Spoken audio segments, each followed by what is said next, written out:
আমি একটা বোবা মেধাবী মেয়েকে বিয়ে করেছিলাম আমার পছন্দে। আমার মা বাবাও তাকে খুব পছন্দ করত। সে দেখতে খুব সুন্দরী ছিল। কিন্তু এই বোবা মেয়েকে আমার পরিবারের সবাই মেনে নিলেও আমার বড় ভাই মেনে নিতে রাজি হলো না। আমি ভাইয়ার কথা কানে না নিয়ে আমি তাকে বিয়ে করে নিলাম। কিন্তু আমার স্ত্রী কথা বলতে পারত না, তাই ভাইয়া ভেবেছিল তার সাথে যাই হোক না কেন সে বলতে পারবে না। আমি একদিন বাড়িতে ছিলাম না, আর এই সুযোগে আমার বড় ভাই একদিন আমার স্ত্রীর রুমে ঢুকে যায়। তারপর কি হয়েছিল সেটা জানতে গল্পটি প্রথম থেকে শেষ পর্যন্ত শুনতে থাকুন। যদি টেনে টেনে শুনেন তাহলে আপনারা কিছুই বুঝতে পারবেন না। তাই গল্পটি মনোযোগ দিয়ে শুনুন। তাহলে মূল গল্পটি বলি। আমি তিন ভাইয়ের মধ্যে ম্যাচ। সবে মাত্র পাবলিক ভার্সিটি থেকে পাশ করে বেরিয়েছি। কয়েকটা চাকরির ইন্টারভিউ দিয়েছি। বড় ভাইয়ের বিয়ে হয়েছে। আমাদের পরিবার মোটামুটি ধার্মিক পরিবার বলা যায়। পর্দা করার ব্যাপারে এত কঠোর না হলেও নামাজ রোজার ব্যাপারে আমাদেরকে ছোটবেলা থেকেই উৎসাহিত করা হয়েছে। আমার ভাইয়ের জন্য মেয়ে দেখার সময় ধার্মিক পরিবারের মেয়েকেই বেশি প্রাধান্য দিয়েছিল। আল্লাহ চাহেন তো চাইলে পাওয়া যায় না এমন কিছুই নেই। আলহামদুলিল্লাহ, এমন মেয়েকেই মা ঘরের বউ করে আনে। সেদিন গ্রামে ভাবির কাজিনের বিয়েতে গিয়েছিলাম পুরো পরিবার। খাওয়া দাওয়ার পর কয়েকজন মিলে বসে গল্প করছিলাম। দূর থেকে লক্ষ্য করলাম একটি কমপ্লিট হিজাব পরিহিতা, হাত মোজা, পা মোজা সহ মেয়ে। মেয়েটি আমাদের রুমের দিকেই আসছে। প্রথমে মেয়েটির প্রতি কোনো আগ্রহ না থাকলেও পরে খেয়াল করে দেখতে দেখতে ভাবছি এই যুগেও মানুষ এইভাবে হিজাব করে। আমি যে রুমে বসে আছি সেখানেই এক পাশে বসে গেল। অন্য একটি মেয়েকে লিখে কি যেন দেখাচ্ছে। খোঁজ নিয়ে জানতে পারলাম মেয়েটি ভাবির কাজিন হয়। আমার আগ্রহ জানার আরও বেড়ে গেল মেয়েটির প্রতি। নিজের মনেই বললাম মেয়েটি ভাত খাওয়ার সময় দেখব দেখতে কেমন। মেয়েটিকে ফলো করে যাচ্ছি, কিন্তু সে কিছুতেই মুখ খুলছে না। লক্ষ্য করলাম বারবার কি যেন লিখছে। বিয়ের পর জেনেছিলাম সে দাওয়াত বিয়েতে খুব কমই যায়। বাধ্য হয়ে যেতে হলেও খাবার খায় না। আমার জিদ চেপে গেল। আমি মেয়েটিকে দেখবই, যেভাবেই হোক। মাকে বললাম আমি আরো কিছুদিন গ্রামে থাকতে চাই। মাও খুশি হয়ে রাজি হয়ে গেলেন। এখানে উল্লেখ্য ভাবির বাবার বাড়ির লোকজন অত্যন্ত অতিথিপরায়ণ এবং আন্তরিক। নতুন বউয়ের বাপের বাড়ি থেকে প্রতিদিন গেস্ট আসছে, আর আমি কিছুক্ষণ পর পর বিয়ে বাড়ির দিকে যাচ্ছি। যদি একটি বার মেয়েটিকে দেখি। হয়তো এটাই আল্লাহর ইচ্ছা ছিল। সেদিন দুপুর বেলা খাওয়ার পর বিশ্রাম নিচ্ছিলাম সোফায় আধা শোয়া হয়ে। হঠাৎ একটি মেয়ে ঢুকেই এক অদ্ভুত শব্দ করে ডাকতে লাগলো। তখনও পর্যন্ত আমার মাথায় আসেনি সে এই রকম অদ্ভুত করে কেন ডাকতেছে। ভাবি ভেতর থেকে জি বলে আওয়াজ দেওয়াতে বুঝতে পারলাম ভাবিকেই ডাকতেছে। মাত্র আমাকে দেখেই দৌড়ে চলে গেল। জাস্ট কয়েক সেকেন্ডের জন্য মেয়েটিকে দেখেছিলাম। কেন জানি না বারবার মনে হচ্ছে এই মেয়েটি সেই, যাকে আমি 2 দিন ধরে পাগলের মতো খুঁজে বেড়াচ্ছি। পরে ভাবি থেকে জিজ্ঞাসা করাতে জানতে পারি, এটাই সেই পর্দানসীন মেয়ে। উজ্জ্বল শ্যামলা বর্ণের মায়াবতী। এই কয়েক সেকেন্ডেই আমার ভেতর আলোড়ন সৃষ্টি হয়ে গেল। আমার বুঝতে আর বাকি থাকল না, আল্লাহই আমাকে এখানে নিয়ে এসেছেন মেয়েটির সাথে দেখা করাবেন বলে, আমাদের এক করবেন বলে। এর পরের দিনই আমরা ভাবি সহ বাসায় চলে আসলাম। কিছুতেই আসতে মন চাচ্ছে না। মনটা আকুল হয়ে আছে। আরেকটি বার যদি মেয়েটিকে দেখতে পেতাম। ভাবিও যেহেতু ইসলামী মন মানসিকতার, উনার সাথে প্রয়োজনের বাইরে দেখা বা কথা হয় না একই ঘরে থাকার পরও। ভাবির কাছে মেয়েটির ব্যাপারে জিজ্ঞাসা করার সুযোগ খুঁজতেছি। 1 সপ্তাহ পর সুযোগ পেলাম। মা ডাক্তারের কাছে গিয়েছে, স্বাভাবিকভাবেই আমার দুপুরের খাবার ভাবিই দিবে। ভাত খাওয়ার পর মেয়েটির ব্যাপারে জিজ্ঞাসা করলাম। কিন্তু ভাবি যা বলল তা শুনে আমার দুনিয়া উল্টে গেল। মেয়েটি বোবা, বধির। মেয়েটির মা উচ্চশিক্ষিত মহিলা। 5 বছর বয়সেই জানতে পারে মেয়েটি স্পেশাল শিশু। কিন্তু মেয়েটির মা হার মানেনি। সারাদিন মেয়ে নিয়ে লেগে থাকত। মেয়েকে স্বাবলম্বী শিক্ষিত করার জন্য সব প্রকার চেষ্টা করতে লাগল। 8 বছর বয়সেই মেয়েটিকে সমস্ত বর্ণ শিখিয়ে ফেল। আল্লাহ তাআলা এই সমস্ত শিশুদেরকে অবশ্যই কোনো বিশেষ গুণ দিয়ে পাঠান দুনিয়াতে। কিছুদিন পর মা বুঝতে পারে মেয়েটি ছবি আঁকায় খুব পারদর্শী। মা মেয়েটিকে ছবি আঁকার সমস্ত উপকরণ এনে দিল এবং অন্যান্য সাবজেক্ট, বিশেষ করে ইংলিশের ব্যাপারে খুব বেশি গুরুত্ব দিতে লাগল। মেয়েটির টিচার্সরা খুব সুনাম করত। প্রায় প্রতি ক্লাসেই টপ 3-তে মেয়েটি রেজাল্ট করত একমাত্র মায়ের অপ্রাণ চেষ্টা এবং আল্লাহর ইচ্ছায়। এসএসসিতে গোল্ডেন জিপিএ পেল। ওরা গ্রামে থাকলেও পৌর এলাকার হওয়ায় শহরের মতোই কিন্ডারগার্টেন, আর্ট স্কুল এসবের খুব মান। মা মেয়েটিকে মামাদের সাহায্য নিয়ে একটা আর্ট স্কুল খুলে দিল। এই বোবা মেয়েটি মাত্র 2 জন স্টুডেন্ট নিয়ে স্কুল শুরু করে নিজের বাসায়। এইচএসসি দিতে দিতে মেয়েটির প্রায় 50 জন স্টুডেন্ট। আমি এখনো সবসময় মেয়েটির মা প্রতি কৃতজ্ঞ। ওকে এত যোগ্য বানানোর জন্য, ওর কমতিগুলোকে শক্তিতে রূপান্তর করার জন্য। ইন্টার পরীক্ষায়ও ও ভালো রেজাল্ট করল, অল্পের জন্য জিপিএ 5 পায়নি। মাত্রই ইংলিশে অনার্সে ভর্তি হয়েছে। আমি আর কিছুই ভাবতে পারছি না। আমি একটা বোবা মেয়েকে বিয়ে করব। ভেতর থেকেই কেউ একজন বলে উঠল, দুনিয়াতে কি মেয়ের অভাব, নাকি আমার মধ্যে কোনো কমতি আছে যে আমি জেনে শুনে বোবা মেয়ে বিয়ে করব? কিছুতেই হতে পারে না। কিন্তু আমি কিছুতেই নিজের মনকে মানাতে পারছি না। আমি কি দোষ করেছি? স্কুল, কলেজ, ভার্সিটি কোথাও প্রেম হল না। শেষমেশ একটা বোবা মেয়েকেই ভাল লাগল। সেদিন সারা রাত খুব কান্না করলাম। বারবার আল্লাহকে দোষ দিয়ে যাচ্ছিলাম, কেন আমার সাথে এমন করলে? সারাদিন আর কিছুই ভালো লাগে না, রাত হলে ঘুম আসে না। কেমন জানি হয়ে যাচ্ছিলাম।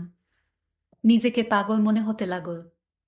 হঠাৎ করেই মনে আসলো, ভার্সিটিতে এক প্র্যাকটিসিং বড় ভাইয়ের সাথে আমার ঘনিষ্ঠতা ছিল।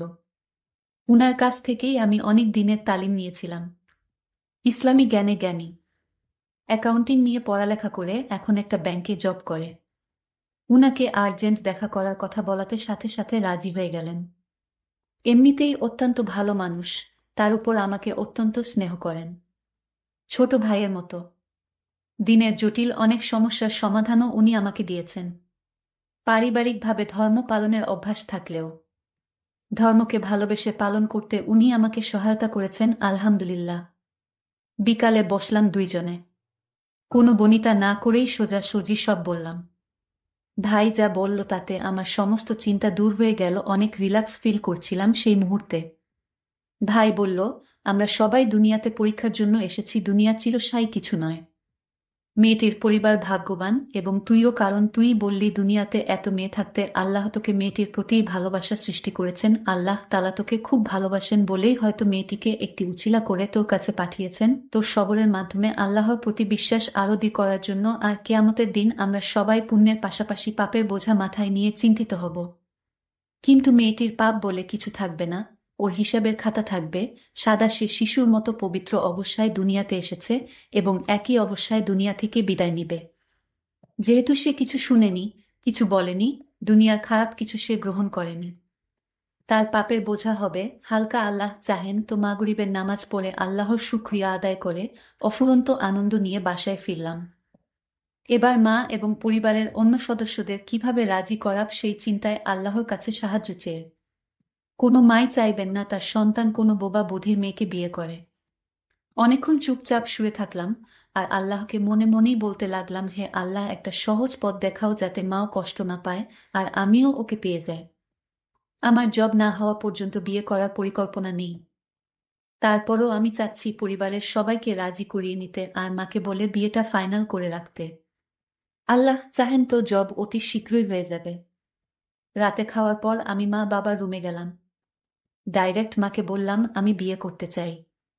মা বাবা একটু অবাক হয়নি, কারণ ছোটবেলা থেকেই আমি একটু একরোখা এবং জিদ্দি টাইপের। মা কোনো রকম কথা না বাড়িয়েই জিজ্ঞাসা করলেন, মেয়েটি কে? ভাবির কাজিন। মেয়েটির নাম বলার পর মা চুপ হয়ে গেলেন। বাবা কিছুটা রেগে গেলেও আবার মার দিকে তাকিয়ে শান্ত হয়ে রইলেন। মা বললেন, আগামীকাল কথা বলবো, এখন ঘুমাব, আমার শরীরটা ভালো নেই। কাল পর্যন্ত অপেক্ষা করা আমার জন্য খুবই কষ্ট করছিল। মেয়েটি আহামরি সুন্দরী নয়, বোবাও, কিন্তু আল্লাহর ইচ্ছার আগে কোনো কিছুই টিকতে পারে না। আর তাই হয়তো ওর প্রতি আমার আকুলতা, অস্থিরতা, হারানোর ভয় এভাবেই বেড়ে যাচ্ছে। যেন আল্লাহই আমার ভেতরে এইসব সৃষ্টি করে দিয়েছেন। সকালে নাস্তার পর বড় ভাই, বাবা সহ সবার উপস্থিতিতে মা খানিকটা গরম মেজাজ নিয়ে সবাইকে সব জানানোর পর বলল, এই বিয়ে হবে না। আমার কিসের অভাব, ছেলের জন্য বোবা মেয়ে আনতে হবে। সবাই যার যার মতামত দেওয়ার পর আমি ওই দিনই ভাইজানের কথাগুলোই ওখানে সবাইকে বললাম। আরো বললাম, মা দেখিও, আমি খুব সুখে থাকব। আমার সুখ দেখে মানুষ ঈর্ষা করবে। তুমি মামির কথা সবসময় বলো না, কিভাবে মামাকে অপদস্থ করে। সেই হিসেবে বোবা হলে কি সমস্যা মা? মা এমনিতেই ঠান্ডা মানুষ, কিন্তু এইবার বেশ রেগেই বললেন, মেয়েটি কারো সামনেও আসে না, আওয়াজও শুনি শুনি, যেহেতু কথা বলতে পারে না। কি এমন দেখলি যে তুই শুধু ওকে বিয়ে করবি? তাছাড়া আত্মীয় স্বজন কি বলবে? মা, সুন্দর দিয়ে কি করব? একটা দুইটা সন্তান হলেই সৌন্দর্য নষ্ট হয়ে যায়। কিন্তু ভালো আচরণ, ভালো মানসিকতা আর ভেতরের মানুষটাই চিরজীবন থেকে যায়। আর সেটাই আমাকে সুখ দিতে পারবে। বিয়ের পর কয়েকদিন আত্মীয়রা বলাবলি করবে। সেই আত্মীয়রাই কিছুদিন পর সুখী, অসুখী, সফল অসফল জীবন নিয়ে আলোচনা করবে। লোকেদের দেখানো কয়দিনের জন্য, সংসার সুখের হোক আর দুঃখের হোক, তা সারা জীবন শুধু আমারই জন্য। তাছাড়া মেয়েটি মেধাবী। আমি আর কারো কথা না শুনে আমি একটা কাজী অফিসে গিয়ে বোবা মেয়েটিকে বিয়ে করে ঘরে নিয়ে আসলাম। আমার মা বাবা সবাই খুশি হয়েছিলেন, কিন্তু আমার বড় ভাই এই বিয়েটা কিছুতেই মেনে নিতে পারছিল না। আমার বড় ভাই ছোটবেলা থেকেই আমার ভালো দেখতে পারত না। আমার মা আমি ছোট বলে আমাকে একটু বেশি আদর করত। সেটা আমার ভাই সহ্য করতে পারত না। আর আমি একটা ভালো পর্দাশীল মেয়ে এবং খুবই মেধাবী বোবা মেয়েকে বিয়ে করার কারণে হিংসা করত। আমি সেটা ভালোভাবে বুঝতে পারি, কিন্তু ভাইয়ের সামনে কোনোদিন কথা বলিনি। আমি ভাইয়াকে ভালো ভাবতাম, কিন্তু তার উপরের রূপটা খুব ভালো ছিল, ভিতরটা খুবই খারাপ ছিল। আমি সেটা বুঝতে পারতাম, কিন্তু কিছুই বলতাম না বড় ভাই বলে। আমি আমার স্ত্রীকে বাড়িতে নিয়ে আসলাম। আমার বড় ভাই বলল, তোর এত বড় সাহস, আমাকে না জানিয়ে তুই একটা বোবা মেয়েকে বিয়ে করেছিস। আমি ভাইয়াকে বলেছিলাম, ভাইয়া, এই পৃথিবীতে সবাই মানুষ, এখানে সে হোক বোবা কিংবা প্রতিবন্ধী, একই আল্লাহর সৃষ্টি। আল্লাহর সৃষ্টিকে যারা পছন্দ করে না তারা মানুষ না, তারা উপরের দিকটায় মানুষ, ভিতরটা অমানুষ। আমার ভাইয়া আমার কথা শুনে খুব রাগান্বিত হলো। আমার স্ত্রী তখন আমায় ইশারা করে বলল, ঝগড়া না করতে, আমাকে বলল মাথা ঠান্ডা রাখতে। আমি আমার স্ত্রীর কথা মেনে নিলাম এবং রুমে গিয়ে বিশ্রাম নিলাম। একদিন আমি বাসায় ছিলাম না, তখন আমার বড় ভাই আমার স্ত্রীকে বলল, আসলে আমি অন্যায় করেছি, তুমি আমায় ভুল বুঝো না, এই ধরনের কথা বলতে লাগলো। আমার স্ত্রী কথা বলতে পারে না, তাই লিখিত আকারে বুঝিয়ে দিল, আপনার কোনো দোষ নেই, সব দোষ আমার এবং আমার কপালের, কারণ আমাকে দুনিয়াতে আল্লাহ পাঠিয়েছেন বোবা করে, এটাই আমার দোষ। আমি বাড়িতে গিয়ে দেখি আমার স্ত্রীর সাথে আমার বড় ভাই আলাপ করছে। আমি কাছে গিয়ে জিজ্ঞেস করলাম, ভাইয়া কি হয়েছে, কোনো সমস্যা? ভাইয়া তখন বলল, আরে না, কোনো সমস্যা না, আল্লাহ তোরে একজন নেককার স্ত্রী দিয়েছেন। আমার তো ভাইয়াকে সন্দেহ হলো, কারণ যে ভাইয়া গতকাল আমার সাথে রাগারাগি করেছে, আজ সে আমাদের ভালো উপদেশ দিচ্ছে। এটার পিছনে কোনো কারণ আছে। আমার ভাইয়া তারপর রুম থেকে চলে গেল। পরের দিন আমি সন্ধ্যায় বাড়িতে ফিরলাম, ফিরে দেখি ভাইয়া আমার স্ত্রীকে কি যেন ইশারায় বলছে। আমার স্ত্রী কথা বলতে পারে না, আর তাকে ইশারায় বুঝাতে চেয়েছে। আমি বাহির থেকে তাদের এই দৃশ্য দেখতে পেলাম। আমার মনে আরো চিন্তা বেড়ে গেল। ভাইয়া আমার স্ত্রীর রুমে বারবার কেন যায়, এটা তো আমি কিছুই বুঝতেছি না। আর তার সাথে কি কথা বলে? আমার স্ত্রীকে আমি লিখিত আকারে জিজ্ঞেস করলাম, আচ্ছা, আমার ভাইয়া কেন তোমার কাছে আসে, কি বলতে চায়, তুমি লিখে বলে দাও। সে তখন আমায় লিখে উত্তর দিল, ভাইয়া তাকে এটা বলতে চেয়েছে, তুমি খুব সুন্দর, তুমি খুব ভদ্র, তোমার মতো মেয়ের কোনো তুলনা হয় না। মানে আমার প্রশংসা করেছে তোমার ভাইয়া। আমি তো তার লেখা দেখে অবাক, যে ভাইয়া গত কয়দিন আগে আমার সাথে খারাপ ব্যবহার করত, আজ সেই ভাইয়া আমাদের সাথে ফেরেশতার মতো আচরণ করছে। আমি তা দেখে আমার মনে কৌতূহলের সৃষ্টি হয়েছে। আমি আমার স্ত্রীকে আজ বললাম যে, তুমি আমার ভাইয়াকে আমার রুমে আসতে দিও না। আমার কেমন জানি মনে হচ্ছে ভাইয়ার এই রহস্য আমার কাছে ভালো মনে হচ্ছে না। যাই হোক, পরের দিন আমার এক বন্ধুর বাবা মারা গেছে। সে আমার ফোন করে বলল আমাকে যেতে। আমি আমার স্ত্রীকে বলে গেলাম, আজ আমার ফিরতে দেরি হবে, বেশি রাত হলে খাওয়া দাওয়া সেরে ঘুমিয়ে পড়ো। সে বলেছিল ঠিক আছে। আমার ভাইয়া তখন আমার স্ত্রীর কাছে এসে বলল, শোনো, আজ তোমার জন্য একটা গিফট নিয়ে এসেছি। আমার স্ত্রী বলল, না, আমার কোনো কিছু লাগবে না, আপনি চলে যান। সে আমায় ইশারায় বলে দিল সে গিফট নিতে পারবে না তার স্বামীর অনুমতি ছাড়া। আমি তখন লিখিত আকারে তাকে বললাম, এই গিফটটা রাখো, আমি কি তোমাদের পর? তুমি আমার ছোট ভাইয়ের স্ত্রী, তুমি তো এই পরিবারের একজন সদস্য। আমার স্ত্রী তখন লিখিত আকারে বড় ভাইকে বললেন, আপনি গিফট নিয়ে আইছেন, কিন্তু আমার স্বামী বাড়িতে যখন থাকবে তখন। আমার তখন খুব রাগ হচ্ছিল, কিন্তু রাগ করলে কি হবে, বরং আমার লস হবে। আর তাই আমি খাবারের সাথে এমন একটা জিনিস মিশিয়েছিলাম। আমি তখনও আমার বন্ধুর বাড়িতে, এখনো লাশ দাফন করা হয়নি। রাত প্রায় 10টা বেজে যাচ্ছে। এর মধ্যে বাড়িতে আমার মা, বাবা, আমার বড় ভাই এবং আমার স্ত্রী রাতের খাবার খেতে বসল। তার আগে আমার স্ত্রী আমাকে ফোন করেছিল, তোমার আসতে কয়টা বাজবে? আমি বলেছিলাম, আমার আসতে অনেক দেরি হবে, তুমি মা বাবাকে নিয়ে রাতের খাবার খেয়ে নাও, খাওয়া দাওয়া সেরে ঘুমিয়ে যাও। কিন্তু আমার স্ত্রী জানতো না খাবারের সাথে কি মিশানো ছিল। আমি আমার স্বামীর অনুমতি নিয়ে খাবার খেয়ে নিলাম, মা বাবা এবং তার বড় ভাইকে নিয়ে। তার বড় ভাই আমার খাবারটা আলাদা রেখে দিল। সেটা আমি বুঝতেই পারছিলাম না।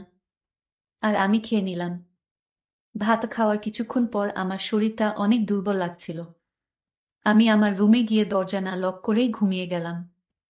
তারপর আমার বড় ভাই আমার রুমে প্রবেশ করল।